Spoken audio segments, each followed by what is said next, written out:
My dad works in B2B marketing. He came by my school for career day and said he was a big ROAS man. Then he told everyone how much he loved calculating his return on ad spend. My friends still laugh at me to this day. Not everyone gets B2B, but with LinkedIn, you'll be able to reach people who do. Get a $100 credit on your next ad campaign. Go to linkedin.com/campaign to claim your credit. That's linkedin.com/campaign. Terms and conditions apply. LinkedIn, the place to be, to be. Welcome to Mind Love, episode 207. Today's episode is all about how to talk with kids to build motivation, stress tolerance, and happiness. A lot of the communication that we do with children, and really with anyone, is about trying to change them, change the outcome, change the problem that they have, which means that we're trying to exert control over them or over the situation. When people bring problems to us, we have a tendency to either try to jump in and solve the problem to make that distress go away, or to say, so wait, there's another way to look at this. It's not that big a deal. 3 years from now, you won't care, or it's not such a big deal. And we try to talk people out of hard feelings. And so either talking people out of hard feelings or trying to solve problems, it lowers the other person's sense of control. It also kind of conveys the message that you're doing this in some way, you're looking at this wrong. Logic, solutions, those don't calm hard feelings. Turn up your frequency with Mind Love. Bite-sized brain hacks for seekers, dreamers, and doers. It's time to give your mind a little love with your host, Melissa Monti.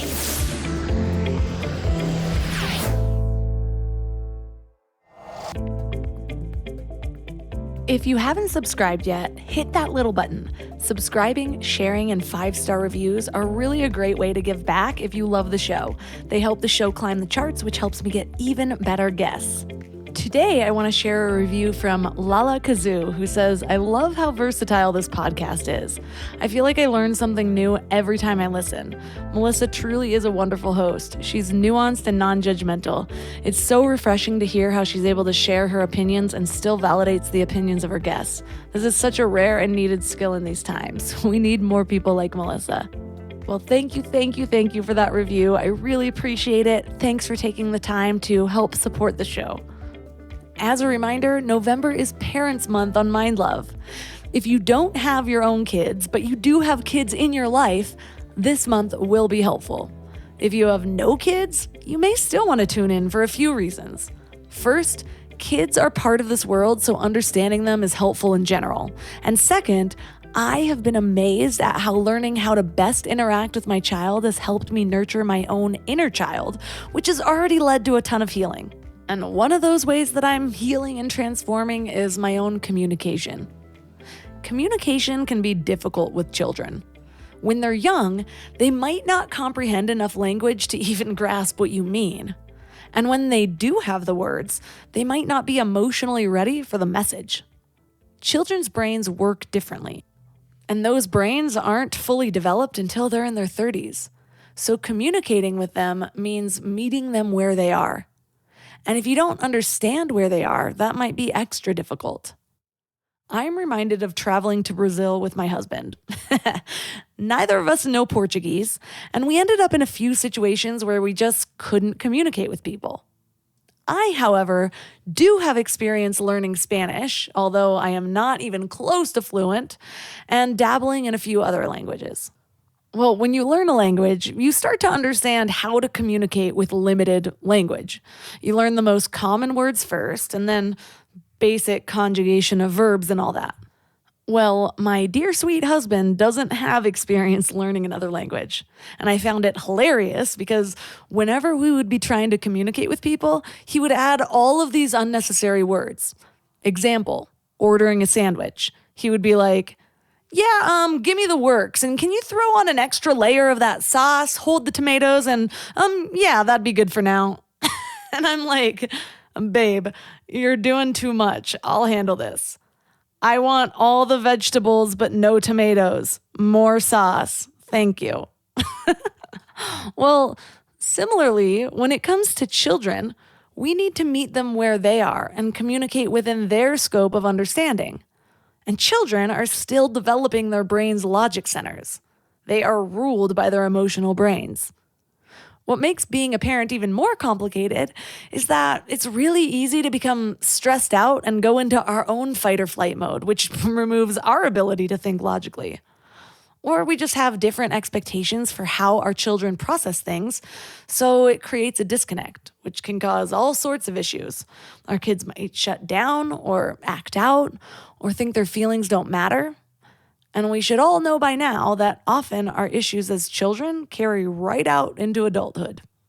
So as parents, it's helpful to not only meet them where they are by validating those emotions, but we can also help them to develop their more logical brain by helping them engage it. So that's what we're talking about today.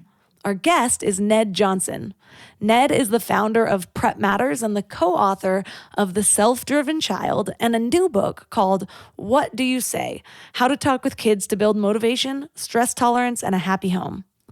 3 key things we will learn are why autonomy is critical for kids and how to help them develop it, a 4-step process for dealing with kids' emotions in a productive way, and how to help kids develop motivation beyond reward-based activities.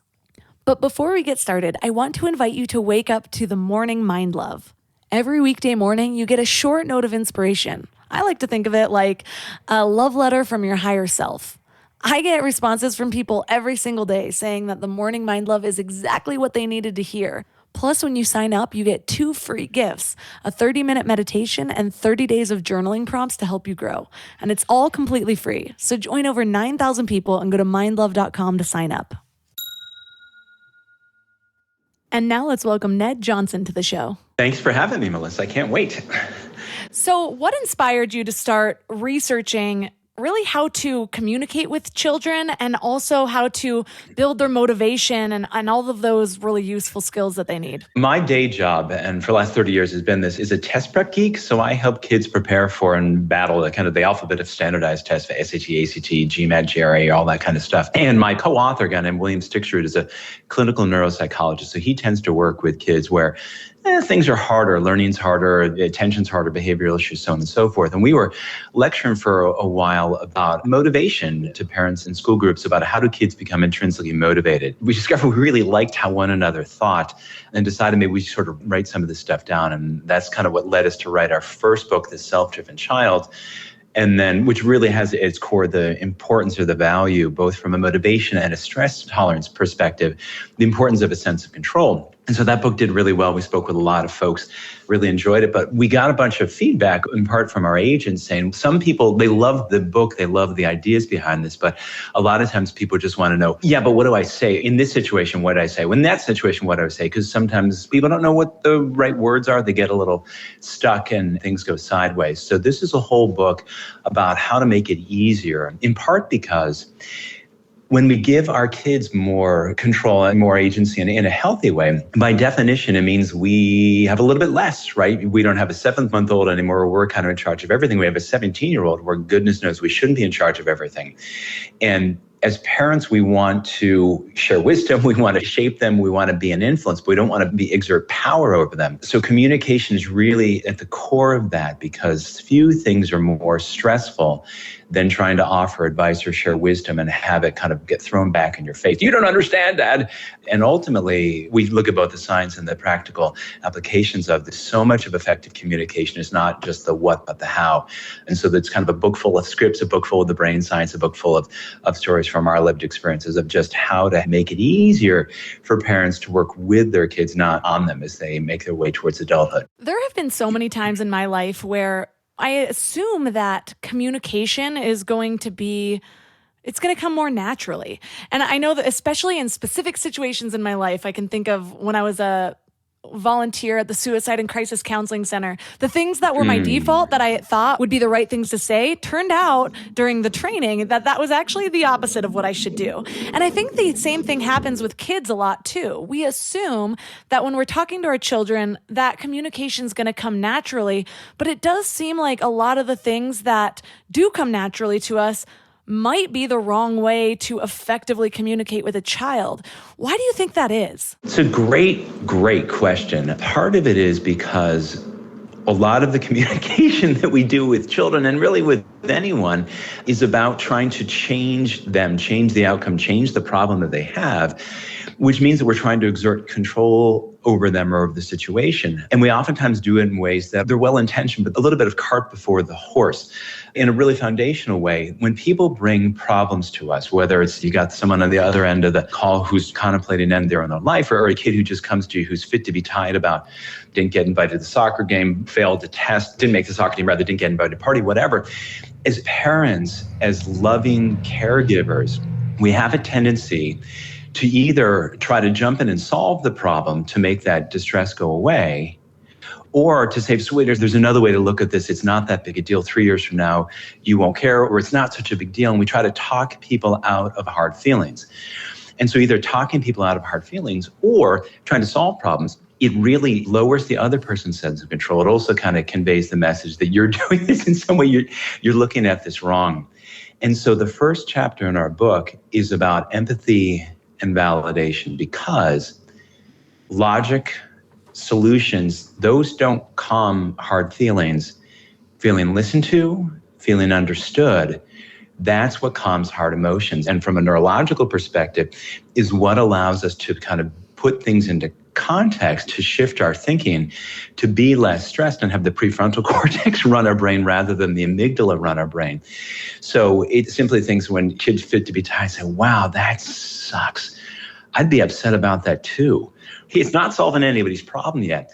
But as parents, it's so hard to resist not having our first be, but what if you did this? Maybe you should try that. And then, because then kids get upset with this because they don't feel like we're hearing them. I need to say that in reading both of your books, I just kept thinking about how this is also totally applicable to now in my life. The amount of times that I've had to tell my husband, which now we have words for it because I understand that I sometimes just need him to meet me on my level. So I might be frustrated and I'm explaining it and he's trying to fix it. And I'm like, no, I just need you to tell me and acknowledge that it sucks. I'm not looking for a fix. I can figure that out on my own.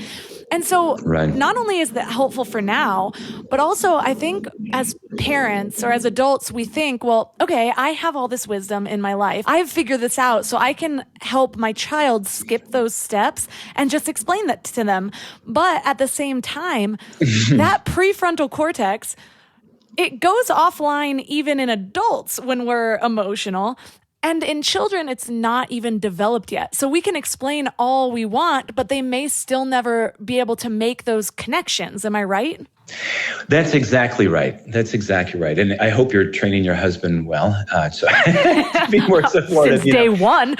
Yeah, it's interesting. A little of the men are from Mars, women from Venus kind of thinking. I have a friend who is a little more blunt with her husband, and she's trained him to, do you want my advice? Or are you trying to find a solution, or you just need to vent? Which is a little unnuanced, but for them it works great, because you're right. And for most people in most situations, they really just, even if they're trying to find a solution, same thing with a kid, even if they are trying to find a solution, it will go better if we first validate and let them express empathy and validation. And because if we go back to the brain, and I should frame this up for assuming most of your folks know this, but the prefrontal cortex is the part of the brain right in the front of our heads in which reside executive functions. And so the core executive functions that even exist for kids who are 8 months old are working memory, which looks like object permanence for little kids. For adults, it's holding on to that list of things to do.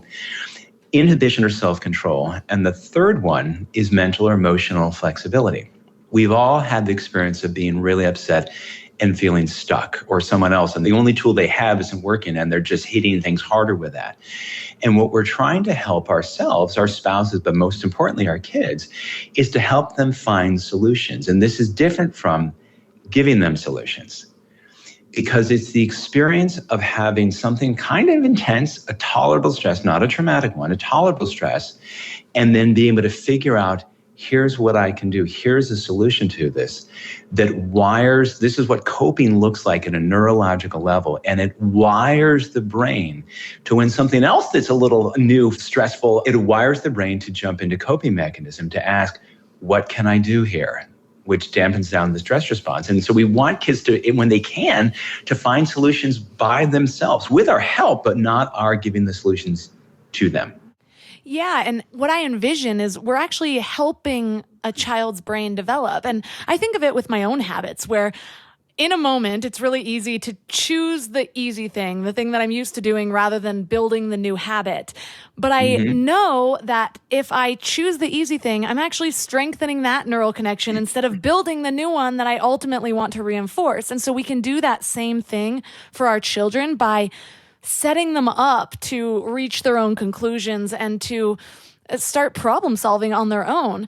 But I'm curious, so much of this comes down to, okay, so it's important for children to feel autonomy because their biggest frustration is that they really don't have any control over their lives. But what is the balance of autonomy and attachment? Do those play well together? Do we have to think of the balance, or does that happen naturally?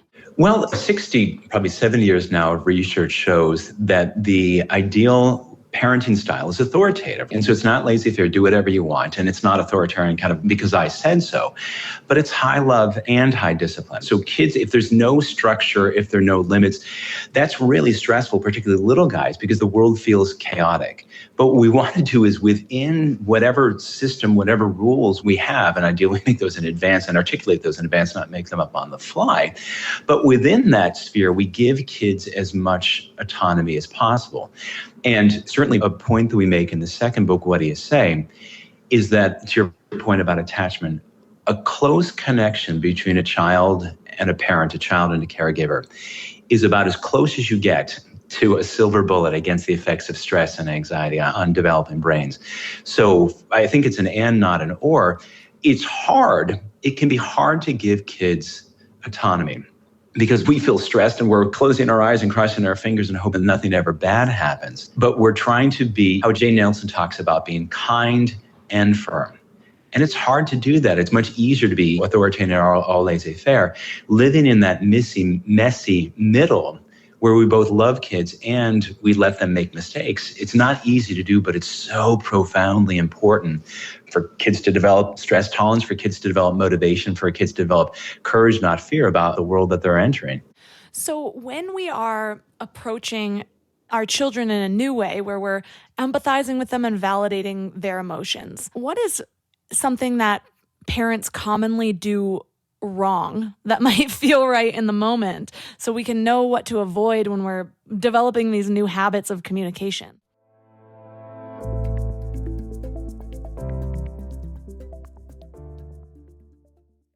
Before we go deep today, I want to give you a little gift, and I want to give it to you every single day. It's called the Morning Mind Love. I know how life can be. You're all fired up after an inspiring episode, and then a new day or a new challenge comes at you, and it's just hard to keep up that energy. Well, the Morning Mind Love is kind of like an oracle from your higher self to help you start each day with a positive focus. Plus, when you sign up, you get 2 free gifts, a 30-minute binaural meditation and 30 days of journaling prompts to help you remember who you truly are. And it's all completely free. So join over 9,000 people and go to mindlove.com to sign up or text the word morning to 33777. Let's talk about legacy for a minute. We're all working so hard on personal growth and building better lives and creating something meaningful. But how do we protect everything we're building? Look, I know life insurance isn't the sexiest topic, but it might be one of the most loving things you can do for your family. We kept putting it off. It's funny how things never feel like a priority until you need it, which is the total wrong way to approach life insurance. But now that we have kids, there is no way I'm taking a chance that they won't be taken care of if something happens to me. So suddenly, this was our number one priority. And SelectQuote makes it surprisingly simple. They're one of America's leading insurance brokers with nearly 40 years of experience helping over 2 million customers. What makes them different is just how personal it is. Their licensed agents take the time to understand your specific situation so that they can find you the right coverage. We're talking 15 minutes to get exactly what you need. And I love that they actually reward you for all the self-work you're doing. So if you're in good health, you could get same-day coverage for up to $5 million. No medical exam needed. And it's way more affordable than you might think. Coverage up to $1 million could cost as little as $20 per month. So get the right life insurance for you for less at selectquote.com/mindlove. Go to selectquote.com/mindlove today to get started. That's selectquote.com/mindlove.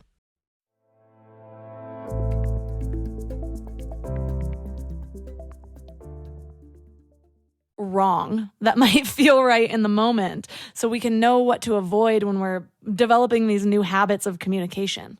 Probably the most likely thing is giving advice. So this is a silly example, but one we have in the book. My daughter, my daughter's now a senior in high school. During COVID, online multiplayer video games were basically the only way she could really do anything with her friends. So I think she was playing Minecraft.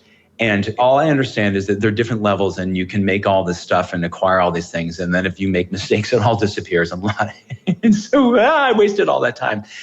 And so my daughter comes down and she is just steaming. I did all this stuff and I did this, and somehow she fell into lava. I don't even know why there's lava in Minecraft, but what do I know? And she's just so upset.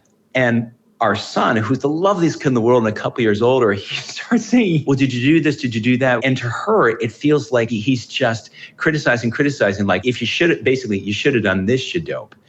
And I just looked at her and said, gosh, that sounds like that sucks. And she just looked at me. She was so frustrated. I said, I get it. And literally that was all it took for her to then basically start figuring out solutions for herself. So when our kid comes home, I failed that test and Mr. Johnson put stuff on the test. It wasn't even supposed to be there. And everyone says it was unfair, right? As parents, we can start thinking, there's no way that Mr. Johnson would put things on the test. Or it's only one grade. Come on, let it go, pal. It's not. And we start into that.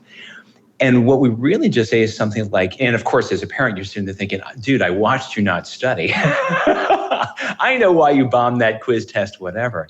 And we can just simply say, it must be really frustrating to feel like you didn't do well on something when you wanted to do well.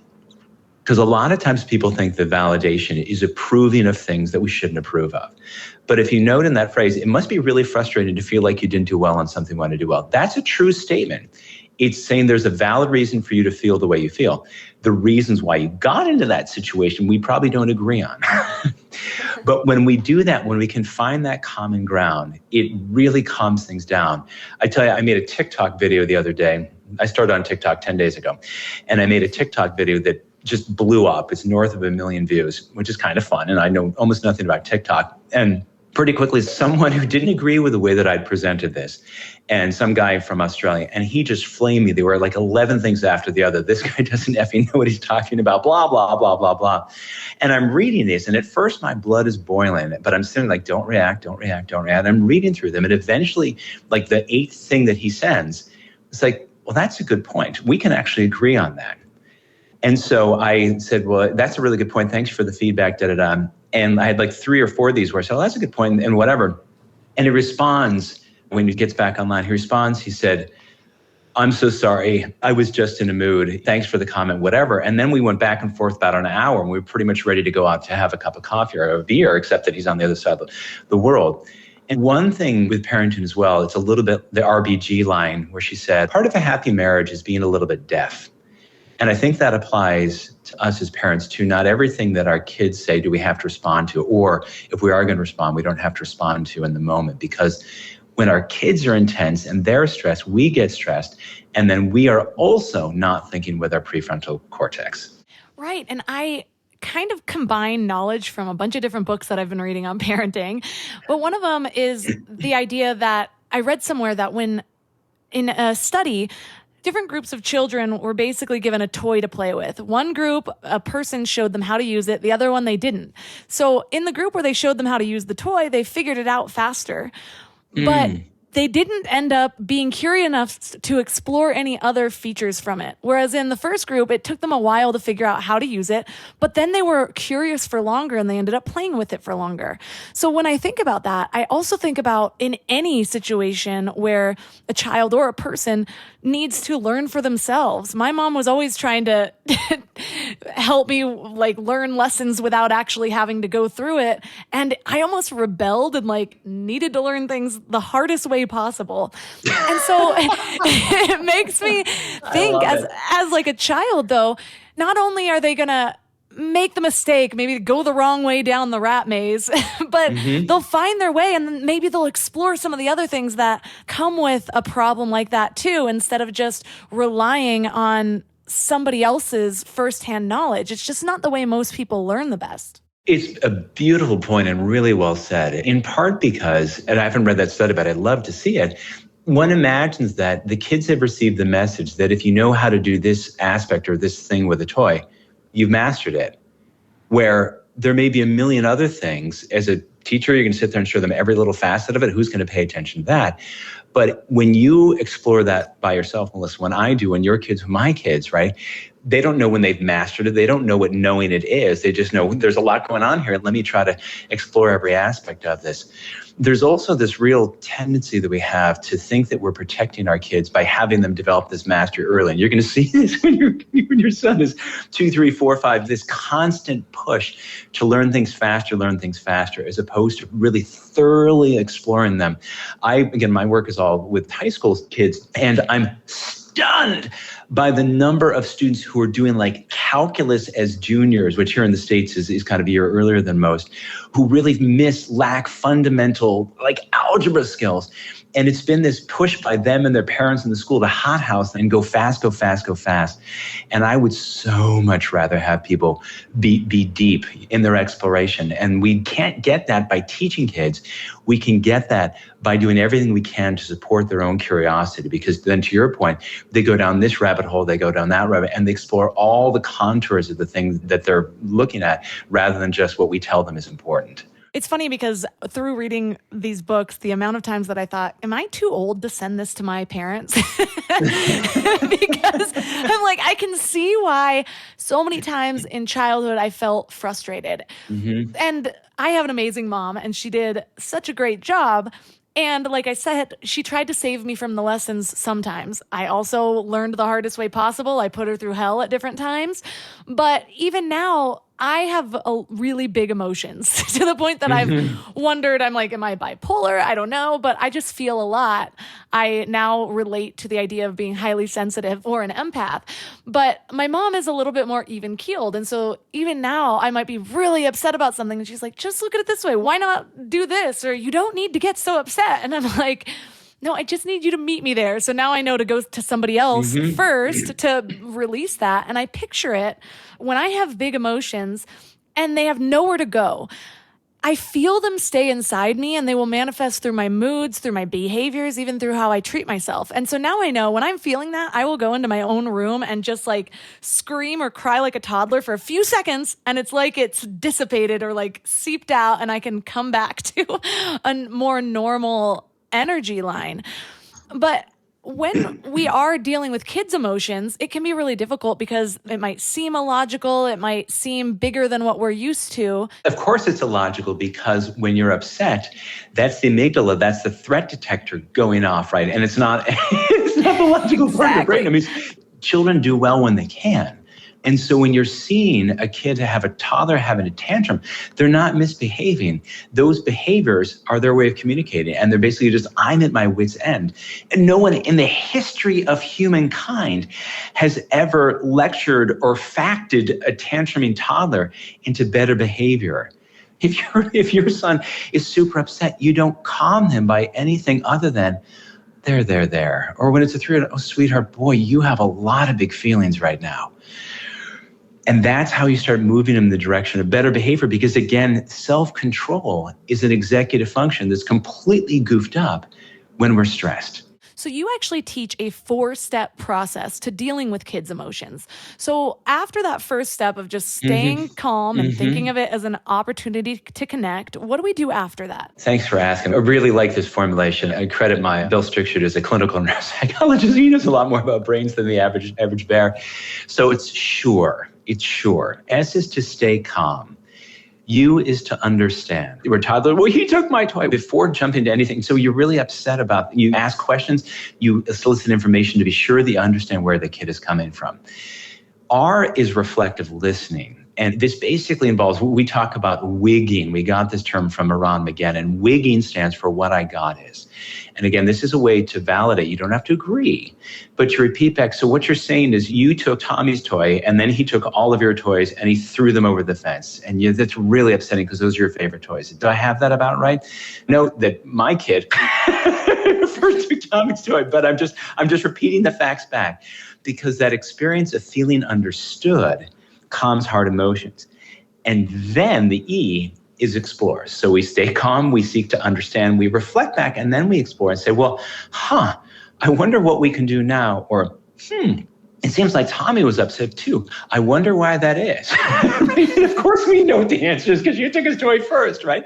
But we're trying to gently take particularly little kids by the hand and walk them through their own thinking. But we cannot do that. We cannot give them reasons when their brain states are in a place that are by definition unreasonable. So we are basically asking them the right questions so that they come to their own conclusions, which, by the way, is also what you do with somebody who's in crisis. So I learned as a suicide and crisis counselor.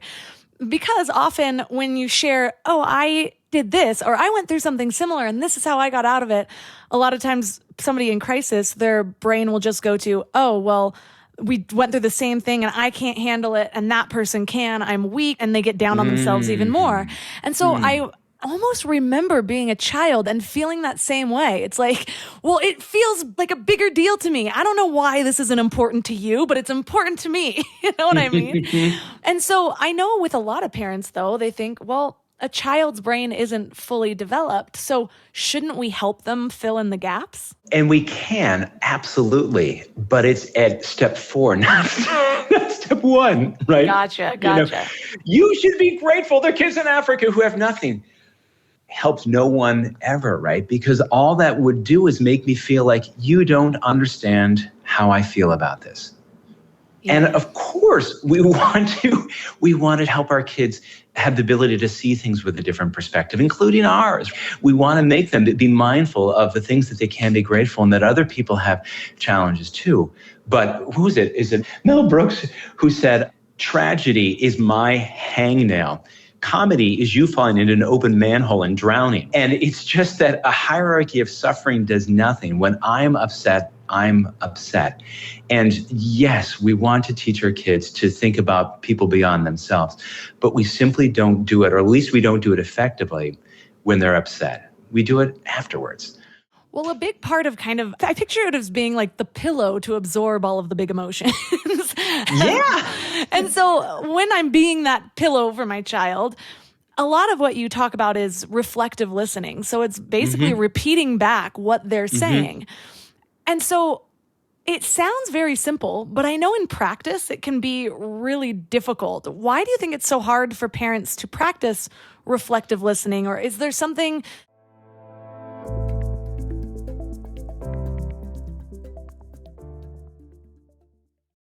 I don't know why it took me so long to invest in good bedding. I resisted it for years, but something flipped in me about 3 years ago.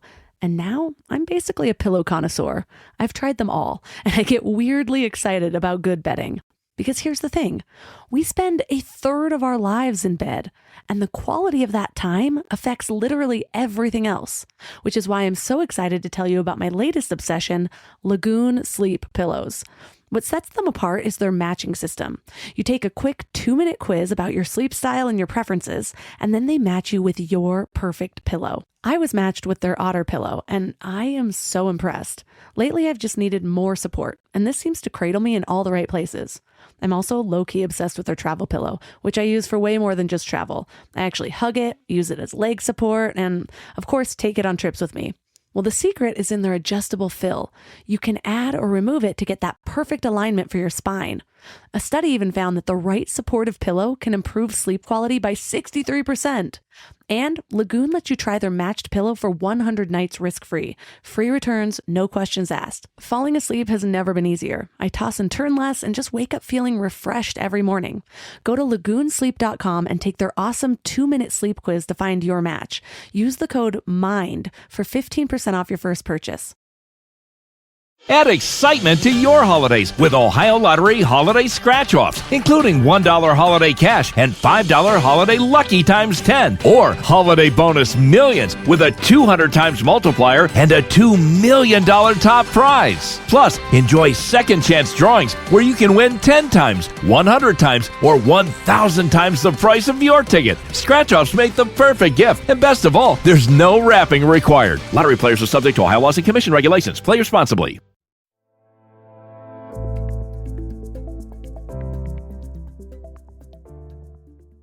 why do you think it's so hard for parents to practice reflective listening? Or is there something that they should think about avoiding or doing in the right way? Well, I think it goes back to all the points you've made before, that when people bring a problem, we want to solve it. We're thinking, gosh, Ned, if you could look at it this way, you wouldn't be so upset. And we just jump into all those kind of default reactions. It can also sometimes be hard to use reflective listening simply because if someone I care about is upset, I get upset too. And I'm not thinking that rationally either. And sometimes people think that validation means I'm approving of this thing. And the thing that my kid or my spouse or coworker just told me about is so wildly inappropriate. I feel like I have to jump all over them about it. Two things we like about reflective listening. One is that it calms, around again, this wigging that we talk about. What I got is, let me repeat that back. Did I hear that right? So what I understand is that kind of stuff. He talks about it lowering the emotional charge. One, for the person hearing it, because they're getting the sense that you're listening to me. You understand where I'm coming from. Yeah, you're paying attention to me. But also for me as the giver of those words, because it gives me something to do. It gives me something to say, because your brain may be exploding with 15 different things you think you should say. And how do I even go about this? And using the simple tool of just repeating back to people what they've said buys me time, gives me something to do, makes me feel like I have someone in control, and lowers my stress so that my second thing or third thing that I say can be from a brain that's a little bit more settled. So I imagine that this is easier when a child is upset but not at the same time misbehaving or maybe hitting their sister or throwing food. And so how do we balance that empathy and validating their feelings with discipline? Or what is your view on that discipline aspect of it? Well, it's interesting. There are a few things here. One thing, we should start with the point that the etymological root of the word discipline means to teach, not to punish. Not to punish. And we have the tendency to want to punish kids for what they're doing wrong. But what we know from research is the kids who get the most punishment tend to learn the least. The other thing is that when we discipline, we don't want to do it with anger, because one, we're probably not at our best. And two, when we're angry, when we're frustrated, when we're upset, the kids will be as well, because they respond to us. We respond to their energy and theirs to ours. And so whatever lesson we're trying to give, their brains are impervious because they're on high alert, they're at high volume, then whatever brilliant wisdom we think we have to share, it's like the shields up and it's not going to go in. So I can imagine a situation, one kid's hitting a little sister, and you grab his hand and say, "Sweetheart, I can see that you're really upset right now. But we can't hit our sister. But we'll figure something out here. But I can sure see that you're upset. Let's go talk about this a little bit." I have a few, everyone has parenting regrets. And one parenting regret I have was I had friends who had kids that were a few years ahead of me, and they used timeouts as much as most people use salt on French fries. It was just bonkers. And somehow I had the idea that this is a great parenting tool. And this was 20 years ago, before I knew some of the things that I think I've learned now from researching great clinicians. And I can remember once, maybe twice, putting my son into a timeout, who's by and large the most easing kid in the world, so there really wasn't much behavior to correct, so he made that easy for me. But I can remember him sort of looking at me like, "What?" Like, how is this working? And I don't know what I thought was going to happen, that he was going to get up from the chair in the corner and say, "Gosh, Dad, I've had time. Now that I've had time to reflect on this, I really can see the wisdom, the error of my ways and the wisdom of your approach." Like, I don't know what I thought was going to happen, right? Where Tina Payne Bryson, whose work I love, talks about just co-regulating. And so if a kid is really upset and you start yelling at them, lecturing them, you're not co-regulating, they're co-regulating you. You're joining them. You're jumping into the deep end of the pool and everyone's sloshing about. Where with our energy, and we talk about in both the books about the idea of moving in the direction of a non-anxious presence. So if you see your son hitting his little sister and say, that's not okay, but also he wouldn't be doing this if he was at his best. He must not be at his best. And so you go in there and take his little, "Sweetheart, boy, I can see you're sure upset about this. I'd love to hear more about this. Let's go do this in the other room and leave your sister alone for just a minute. I'll come back to her later." Or when my kid was, it was third, fourth, second grade, I don't even remember, he had a birthday party and there were all these other little boys and something had gone wrong because all of a sudden I hear this yelling and screaming and blah, blah, blah. And I go downstairs to where they were making cupcakes or whatever I was doing. And I can see everyone's like charged up like this. And I'm like, guys, I want to talk about this. And they're all looking at me like wide-eyed, like here comes the parent. And I just said, look, nobody's in trouble. Nobody's in trouble, but I want to understand what's going on.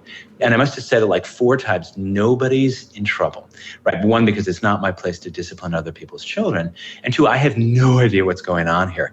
And I'm just trying to help calm them down. So again, if we want our wisdom and our lessons to land, we want to work first on calming down our kid and ourselves. This is actually one of my favorite things about being a parent so far is the self-growth that goes with it.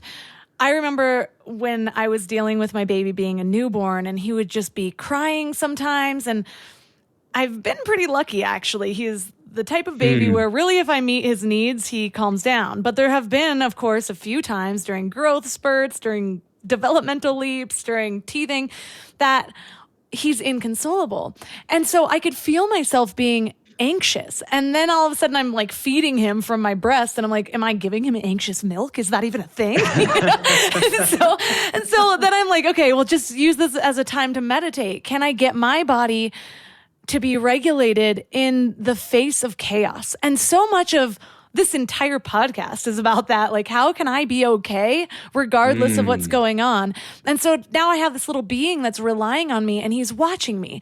And so not only does he feel my energy, does he drink from my body, but he's also watching me and watching how I handle my stress. And those things are going to be his default because he's seeing what is regular, what is normal through his parents. And so it's even more motivation for me to be able to find my calm. And it ends up translating through other experiences when I'm not even with my child. It's such a terrific point. I love the way that you think about that. There's a story in The Self-Driven Child where I was on a plane flying from Chicago and we had a ground stop. It's one of those things where the pilot comes on and says, update from the cockpit. We got a little bit of a bad news. There's a ground stop. We might be here for the next, 75 hours. And you can hear everybody in the, right? And the stress just goes through the roof. And my daughter, who was 1 at the time, now she doesn't understand anything that's going on, but she can feel the temperature in that place just go up. And she just bursts into tears because she's, as you mentioned earlier, being sensitive. She's a kid who's just very sensitive to the world around her. And she just immediately bursts into tears. Now, I am sitting there as the parent. One of the oldest trope in every parenting book is put on your own oxygen mask first. Well, I kind of lived this one. I did an epically bad job of calming my kid because I was I'm going to be that guy. I'm going to be stuck in this tube with 187 strangers with a crying kid for the next 70. And I was so stressed. I just like, there, trying to, and I needed to find like someone's grandma who just didn't give a fig and knew a lot more than I and just had to say, it's okay, sweetheart. It's fine. And if you need to cry, that's just part of being a little person. And so since that time, I took up probably about 11 years ago, the practice of transcendental meditation, which is not for everyone. Some people, they prefer mindfulness or other things. But for me, because I'm a little tightly wound given my own background, we can talk about that if you want to, but I make it my job to be well rested, to meditate twice a day, and to exercise, if not every day, pretty darn close to this. Because when I'm in my right mind, I can handle almost anybody's difficulty, upset, stress, people telling me I don't know what I'm talking about. It's an interesting perspective. Let's explore that. But when I'm not those things, I'd be right there bursting into tears with your son or my daughter and not helping them. So how do we help kids find their own motivation? I grew up being a fairly motivated child on my own, and I'm not sure what led to that. So I've reflected on it a lot. I hated asking my parents for help with homework. I like to get things done as soon as possible, so I had ultimate free time. But I've thought about it. I'm like, I have no idea what actually led to that behavior. What have you found in terms of actually helping children be motivated and, like your first book was titled, self-driven? Well, it's a great point. And part of this is temperament, right? Actually, that TikTok that I made blew blew up was talking about this, that some people are naturally more motivated, some people less, some people stress more easily, some people less. There's a story in What Do You Say, our second book, where Bill describes he has these two adorable granddaughters, and one of them is very driven, very focused, very hard work, and the other one's very sort of head in the clouds. And their dad had said to them, well, so girls, when I come home from work today, let's do something fun. But first, I need you to clean up the toys. And so it was an hour before their dad was coming home, and the older one said, Miriam, let's clean up our toys so we can do something fun with Dad. And the younger said, let's just do something boring so we don't have to clean up. And they're like 4 and 6, and they're wired the way that they're wired. But in terms of motivation, there are two types of motivation. It's worth taking a moment to talk about them. There's the classic extrinsic motivation, external motivation. That's carrots and sticks, right? Of a promised reward or conditional parental love and approval, or threat, you're going to lose your cell phone, or I'm going to take away that approval of you. And it works really well, but it's really, really not good on developing brains. And especially if our goal is not to get our kids to be motivated, to get them to be intrinsically motivated, not to work hard, but to want to work hard. And so fortunately, there's a model for this. It's actually one of the most supported models in all of psychology. It's called self-determination theory. And the idea of intrinsic drive. I'm doing these things because I want to, because they matter to me, because it feels good to do this. And it holds that to feel intrinsically motivated, we need to have met 3 foundational psychological needs. 1, for a sense of competency, right? I need to feel good enough. I can do this stuff. 2, for a sense of relatedness or sense of connection. And 3, for a sense of autonomy. And so this is, if you go back to your point or question earlier about attachment versus autonomy, we really, really, really need this to be an and, not an or. Because sometimes when we as parents lean too much, or kind of tell our kids what they need to do, particularly past the age particularly when they get into school age, when we do that, our kids will have to decide to sacrifice their autonomy to maintain the relatedness with us, or sacrifice the relatedness with it, lose parental approval in order to hold on to that autonomy that's so important. And it's a 3-legged stool. We need all 3 of these. And so you can really just see, where do kids need this? What do they need more of? Just based on how they respond. I mean, my daughter's first complete sentence that I can remember was, I do it. Okay, you clearly need more autonomy. So one of the things that I've noticed, even now, there's just everything that's coming to the surface for me is like, oh, I wonder if I'm this way because of my childhood. And not to place the blame, but to see how I can improve. Well, all of us, right? I mean, they talk about epigenetics is it's on experience on top of genetics. So clearly you were wired the way that you were wired. I was wired the way that I was wired. And then what happens through the rest of life, particularly early ages, will shape that and bend it, ideally for better, sometimes not. I grew up in the 90s for the most part. I was born in 85. And so video games were coming out at that time. There weren't a lot of studies on the effects of video games. There was just a lot of new technological advances that we weren't yet balancing out with, okay, well, what is the downside for this? And so Right. I can see now, I went to a wedding last year and all the kids were huddled near the wall because that's where the plug was, and they were playing on a device, even though we were at a wedding with this beautiful beach view. And I'm sitting there like, why aren't these kids like playing outside? I played outside so much as a child. And so I can see that, especially this generation and even my generation, we're influenced by the more reward-based activities. And so one of my biggest challenges that I've been working on since being aware of this is figuring out how to be more in flow state than these things that just give me this dopamine hit over and over again. How can I actually enjoy what I'm doing, being immersed in my body and my life?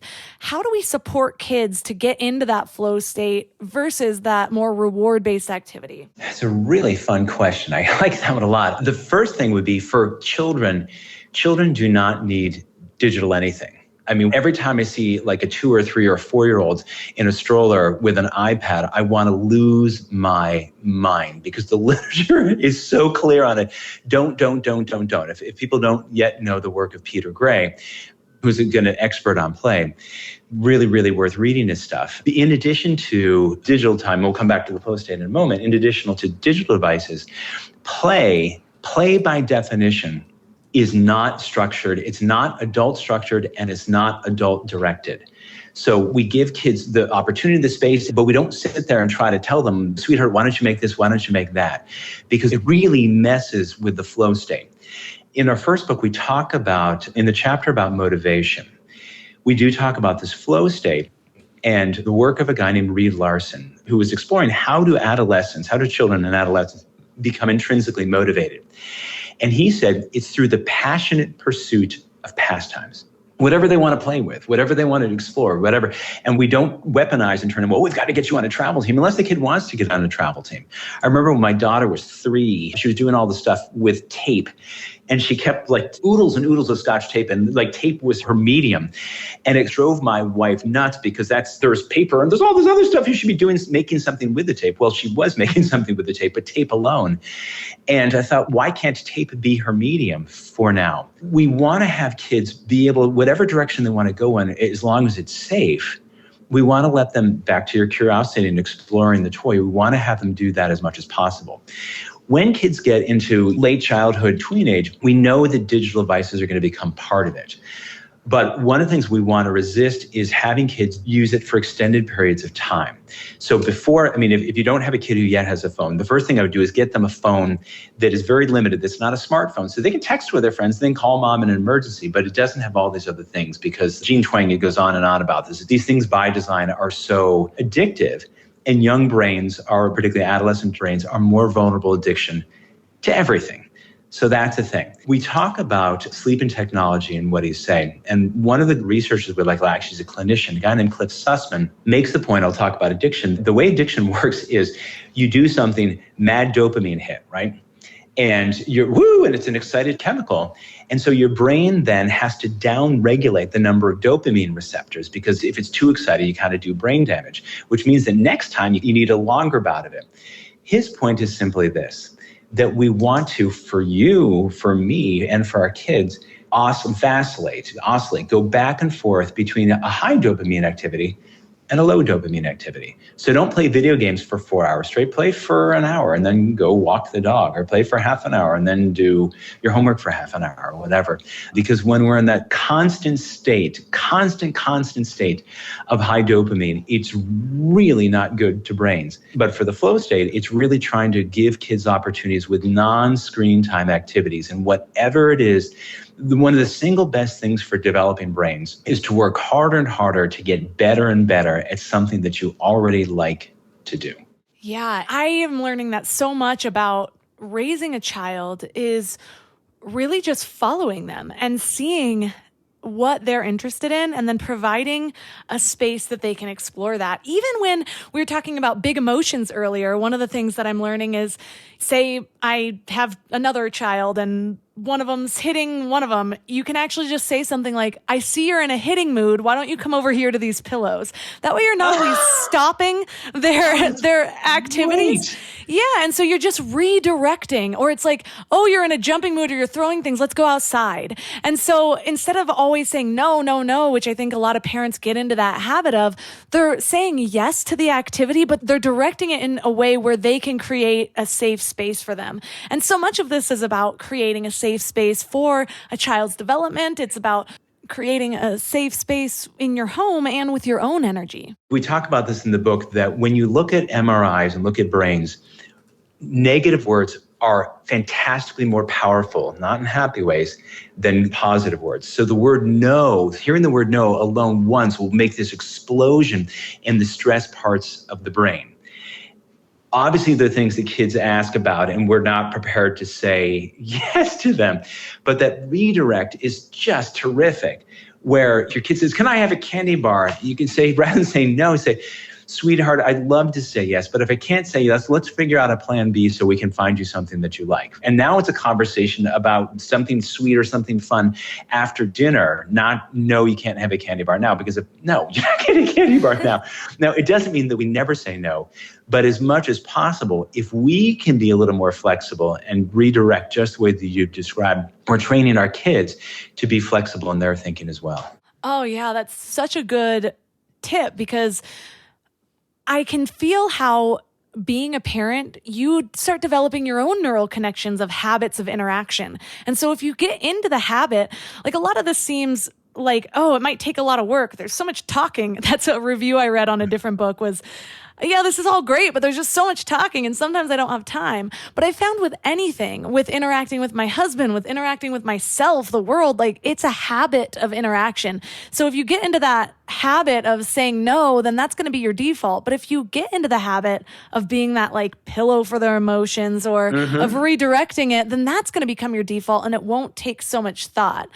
Well, the last thing I want to ask is my biggest passion is really the pursuit of happiness and figuring out how our brains work and how to be in this world to where we're enjoying our time here.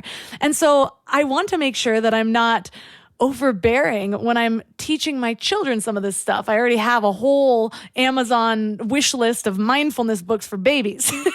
So how do you recommend that we talk with kids about that pursuit of happiness in a way that they're going to understand what it means? I love that question. Part of it is talking with them about what makes us happy. One of the last chapters in the book, I think it's chapter 7. Well, anyway, it starts with a story where Bill was talking to an independent school in Dallas, Texas, and it was a bunch of student government kids. And he asked them, maybe they're 10th grade, something like that. He said, how many of you want to be happy as an adult? And they all kind of raised their hands like, duh. And so, well, what do grown-ups tell you is necessary to be happy as an adult? And this kid raises his hand. He says, well, they tell us if we get into a good enough college that everything else will just fall into place. And he couldn't be more wrong. I mean, if getting into a good college was all it took, then students at Yale would be among the most happy people in the universe, as opposed to Laurie Santos having to design a class, the most oversubscribed thing in the college's 300-year history, about how to be happy. Because they had achievement nailed, but they didn't know really what it takes to have a happy life. And so we lean on the research of Martin Seligman, 40 years ago, started the field of positive psychology, of not just how do we reduce suffering, what do we know about people who are really thriving in life? And so his acronym is PERMA. So it's positive emotion. So some of this goes back to the temperament that you're born with. E is engagement. So whether that's Legos or lacrosse or learning a foreign language, tape art, whatever, that deep flow experience of deep engagement doing things. R is relationships. And so this is with our kids, we can talk about one of the things that makes me happiest in the world, sweetheart, is just talking to you and hearing what you have to say. Or I can't wait to go out to coffee with my friend Sally on Sunday because I so like in talking with her. Or one of my favorite parts of the week is having date night with Daddy because we sure love you. But one of the things that's so important to us is having time one-on-one with each other because we love each other just the way, then that's the reason that we had you. And then meaning, and this is everything from involvement in your church to all the philanthropic things that people do. We know that if you give people $100 and say, do you want to spend this on yourself or someone else? What do you think will make you happier? People always think they'll be happier spending it on themselves. But when they come back a week later, there's more happiness, particularly happiness that lasts, for reflecting, because when they give money to other people, in part because it gives them something to reflect on. And then the last thing, the A, is achievement or accomplishment. And yeah, getting into a great college makes you happy. Getting an award, getting recognized, getting money, absolutely. But it's 1/5 of the equation. And the world, particularly America, has become so much more materialistic and, so much more about status, so much more about wealth, so much more about likes on every social media platform. And that's fine. But if kids think that all happiness is through that path of accomplishment, oh goodness, you can achieve everything and end up being unhappy because you've swept aside these other things that are foundational to kids' happiness. So to help our kids with that, I think the easiest thing, the most powerful parenting tool that any of us has is modeling it. And so doing things that bring us happiness and just sort of verbalizing to our kids, I just love it when I get a chance to, and whatever that is. I love that. Like I said, I'm already trying to create the habits of behavior that I want to model because I know it's not going to come overnight. And so I talk to my baby a lot. I don't know how much he can understand me, but it's just the two of us and I need to talk to someone. And before I was talking to myself. So right now, there have been moments though, where already I'm practicing where I get frustrated and I don't act as my best self. And I'm just open about that. And I say it just out loud because one day he will be able to understand. And so it's like, oh, sorry, like mommy didn't handle herself well there. Or mommy was frustrated. She should have taken a deep breath before she responded to this, whatever. And so I'm trying to also show or practice giving myself grace in a way that my child could understand so that he's going to be able to model that same behavior in the way he interacts with himself versus I'm sure there's going to be plenty of moments where I snap at him because I'm frustrated. And instead of a lot of humans, they like to then justify their actions after the fact because they, of course, couldn't have done something illogical. There must have been a reason. And instead be like, I was also in my emotional brain. I didn't handle this the best. I'm going to take deep breath, admitting my own faults at the same time so that he can see not only the right way to do things, but hey, if I slip up, here's a way to course correct as well. It couldn't have been said better. That's so right. from a science perspective, from a psychology perspective, it's exactly right. Because first of all, there are no perfect parents. And kids don't need perfect parents. Thank God, or the human race would be in trouble, right? But exactly what you described there, when you're not your best, you can model, I wish I had, or if you're about to feel hot, I'll send a kid, I'm really feeling upset about this. I'm just going to go for a walk and I'll be back in like 5 minutes. This is important, but I don't want to blast you with just because I'm feeling really, really intense about this. And we model for our kids. We're not always going to be placid and calm and the sound of music kind of with ourselves or with our children. And when we do make mistakes, we come back around and we apologize, in part because that gives our children a message of grace that they don't have to be perfect either. And it gives them tools for when they do make mistakes. Oh, gosh, here's what I can do. I can go apologize, and that'll make things a little bit better, which is so much better than you go apologize to whoever learned from that. Having your parent apologize effectively to you, really powerful stuff. Well, thank you so much for everything that you've brought, not just to this interview, but to my life, because it's been really influential in already. I know he's only 7 months old, but of course I'm a little overprepared here. And so I can already feel the way that I'm speaking to this person who doesn't talk back to me changing. And I can feel myself developing more mindful habits around these communication methods with my child. So thank you for that. And for listeners that are resonating with this episode, where's the best place for them to connect with you online or to find your books? So books are kind of everywhere. We always love independent local bookstores to go there, or that Bezos guy with the Amazon. You can find them there too, I'm sure. Our website is selfdrivenchild.com, and you can read about us there. And I'm on social media, Ned Johnson, or on TikTok. The other Ned Johnson, that's a long story, but I'm kicking around. The real Ned Johnson is the founder of Fidelity, but everything after that is mostly me. So.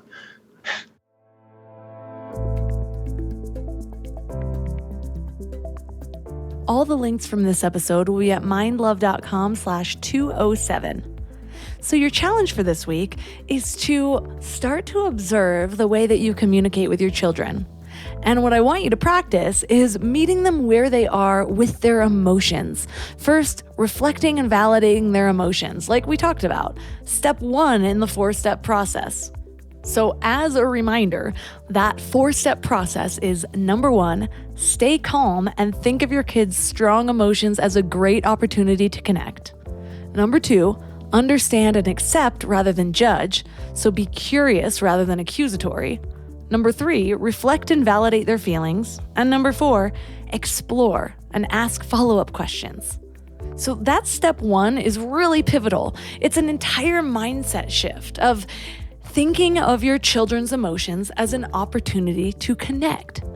The moment that you see that as an opportunity, rather than what you're used to looking at the big emotions as, which can be anything from resistance, having feelings of resistance, having feelings of irritation, having feelings of control or trying to change it.